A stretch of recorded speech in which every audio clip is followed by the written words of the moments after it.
Assalamualaikum warahmatullahi wabarakatuh. Kami perwakilan dari kelompok 3 akan memaparkan materi mengenai pengamatan mutu daging dan unggas. Pertama, kita akan membahas tentang daging. Daging adalah otot yang melekat pada kerangka atau seluruh bagian dari ternak yang sudah dipotong dari tubuh hewan, kecuali tanduk, kuku, tulang, dan bulu. Daging dapat memenuhi kebutuhan protein bagi tubuh manusia karena mengandung protein yang bermutu tinggi sebagai penyumbang asam amino esensial yang lengkap. Adapun menurut Standar Nasional Indonesia 2008, daging adalah otot skeletal dari karkas sapi yang aman, layak, dan lazim untuk dikonsumsi oleh manusia. Selanjutnya yaitu faktor yang mempengaruhi kualitas daging. Ada 9 faktor.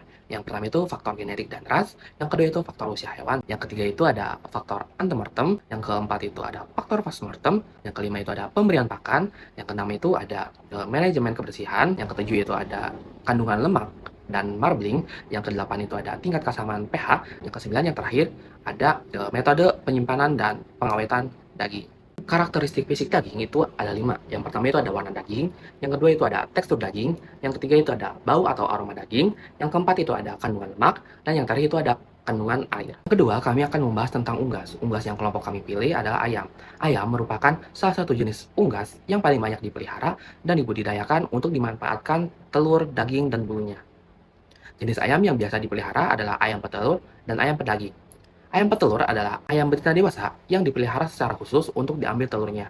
Sedangkan untuk ayam pedaging adalah ras unggul hasil persilangan ayam yang ditunjukkan untuk produktivitas daging yang tinggi. Selanjutnya yaitu ada jenis-jenis ayam. Jenis-jenis ayam ini ada 2. Yang pertama itu ada ayam broiler. Ayam broiler merupakan strain ayam hibrida yang tidak dibedakan antar kelamin jantan dan betina yang dikembangbiakan oleh perusahaan pembibitan khusus. Keunggulannya terletak dalam pertumbuhan yang cepat di mana dalam 4-5 minggu pemeliharaan, ayam broiler sudah siap panen dan siap dikonsumsi. Yang kedua itu ayam lokal atau ayam bukan ras. Ayam bukan ras atau ayam buras merupakan salah satu sumber plasma nutfah hewan Indonesia. Ayam buras yang dikembangkan oleh masyarakat Indonesia memiliki karakteristik yang relatif homogen. Kualitas mutu karkas ayam terdapat 2 poin. Yang pertama itu ada tahap memperoleh karkas. Karkas ayam adalah proses pemotongan biasanya dihasilkan setelah pemeriksaan ayam hidup, penyembelihan, penuntasan darah, pencabutan bulu, dan dressing, yaitu pemotongan kaki, pengambilan jeroan, dan pencucian.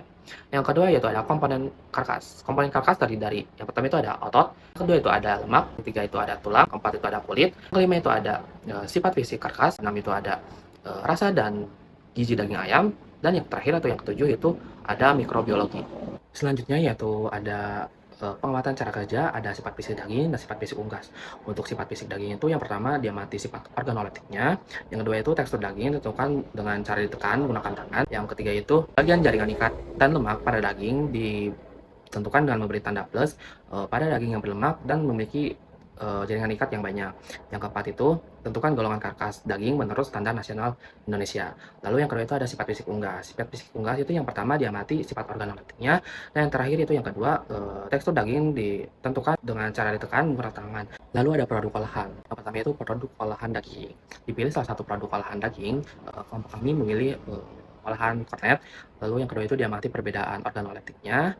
Lalu yang ketiga itu dituliskan bahan yang ditambahkan dalam produk. Yang keempat itu dibandingkan nilai gizi produk dengan nilai gizi bahan mentah, dan yang terakhir itu diamati kandungan gula, garam, karbohidrat, protein, dan lemaknya. Lalu yang kedua itu ada produk olahan unggas. Yang pertama itu dipilih salah satu produk olahan, kelompok kami memilih sosis ayam. Yang kedua itu diamati perbedaan organoleptiknya, yang ketiga itu dituliskan bahan yang ditambahkan dalam produk, yang keempat itu dibandingkan nilai gizi produk dengan nilai gizi bahan mentah, dan terakhir itu diamati kandungan gula, garam, karbohidrat, protein, dan lemaknya.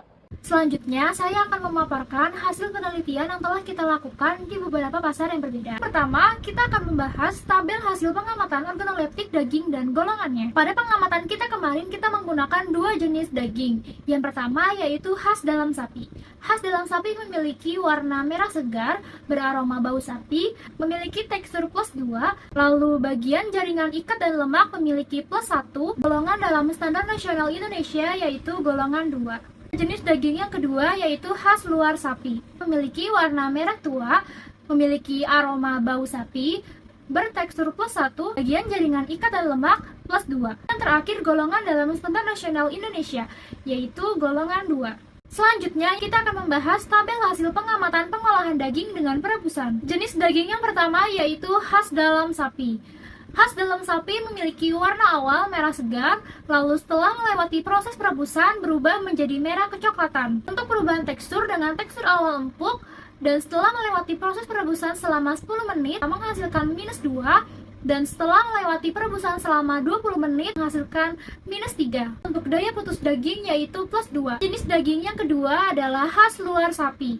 Khas luar sapi memiliki perubahan warna dengan warna pertama yaitu merah tua dan mengalami perubahan setelah melalui proses perebusan menjadi warna merah kecoklatan. Untuk perubahan tekstur dengan tekstur awal yaitu keras, lalu setelah melewati proses perebusan selama 10 menit menjadi -2, dan setelah melewati proses perebusan selama 20 menit menjadi -3. Untuk daya putus daging yaitu +1. Selanjutnya kita akan membahas tabel tentang hasil perbandingan organoleptik daging dan produk olahannya. Sampel produk olahan yang kita ambil adalah Pronas kornet daging. Memiliki warna merah kecoklatan, beraroma khas sapi, harum, dan gurih, memiliki rasa asin, gurih, dan sedikit pedas, dan memiliki bentuk persegi panjang dan pipih.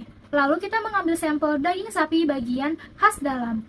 Memiliki warna merah kecoklatan, memiliki aroma khas sapi, memiliki rasa hambar dan pahit, dan berbentuk potong dadu. Yang keempat, kita akan membahas tabel hasil pengamatan zat gizi daging dan produk olahannya per 100 gram. Pada sampel produk olahan yaitu Pronas kornet daging, memiliki kandungan karbohidrat 10 gram, gula 0 gram, lemak 8 gram, protein 10 gram, natrium atau garam 660 mg, dan bahan tambahan pada produk yaitu natrium nitrit, monosodium glutamat, dan natrium tripolifosfat. Selanjutnya, pada daging sapi bagian khas dalam, memiliki kandungan karbohidrat 0 gram, gula 0 gram, lemak 22 gram, protein 17,5 gram, dan natrium atau garam 93 mg.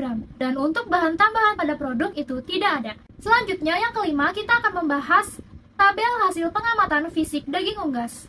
Pada sampel yang pertama, kita mengambil jenis daging unggas ayam bagian paha bawah. Paha bawah ayam memiliki warna pink segar, beraroma ayam segar, dan memiliki tekstur +3. Untuk penyimpangan atau kerusakan pada ayam bagian paha bawah memiliki darah berhenti sedikit di tulang. Untuk sampel yang kedua, kita mengambil jenis daging unggas bagian dada ayam. Dada ayam memiliki warna putih kemerahan, beraroma ayam segar, bertekstur +2, dan tidak memiliki kerusakan atau penyimpangan. Yang keenam, kita akan membahas tabel hasil perhitungan berat dapat dimakan pada daging unggas. Jenis unggas yang pertama yaitu paha bawah ayam, memiliki berat kotor 132 gram, berat bersih 102 gram, dan persentase berat dapat dimakan yaitu 0,77%. Lalu untuk jenis daging yang kedua yaitu dada ayam, memiliki berat kotor 100 gram, berat bersih 100 gram, dan persentase berat dapat dimakan yaitu 1%. Selanjutnya kita akan membahas tabel hasil pengamatan pengolahan daging unggas dengan perebusan. Jenis sampel yang kita gunakan pada kali ini adalah daging unggas bagian dada ayam, memiliki perubahan warna dengan warna awal putih kemerahan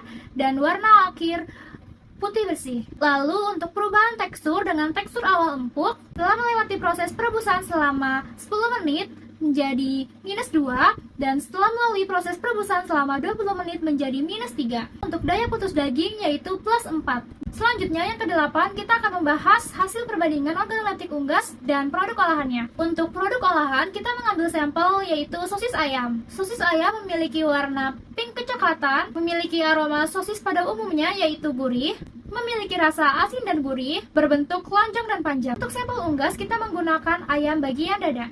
Ayam bagian dada memiliki warna putih kemerahan, beraroma ayam segar, memiliki rasa hambar dan sedikit amis, dan memiliki bentuk kotak dadu. Tabel yang terakhir atau yang ke-9, kita akan membahas hasil pengamatan zat gizi daging unggas dengan produk olahannya per 100 gram. Pada produk olahan, kita mengambil sampel sosis ayam dengan kandungan karbohidrat 4 gram, gula 0 gram, lemak 5 gram, protein 11 gram, natrium atau garam 480 gram, dan bahan tambahan pada produk yaitu natrium nitrit, kalium sorbat, monotarium, L-glutamat, dan natrium asetat. Untuk sampel daging unggas, kita menggunakan daging ayam bagian dada dengan kandungan karbohidrat 0 gram, gula 0 gram, lemak 25 gram, protein 18,2 gram, natrium atau garam 109 gram, dan bahan tambahan pada produk tidak ada.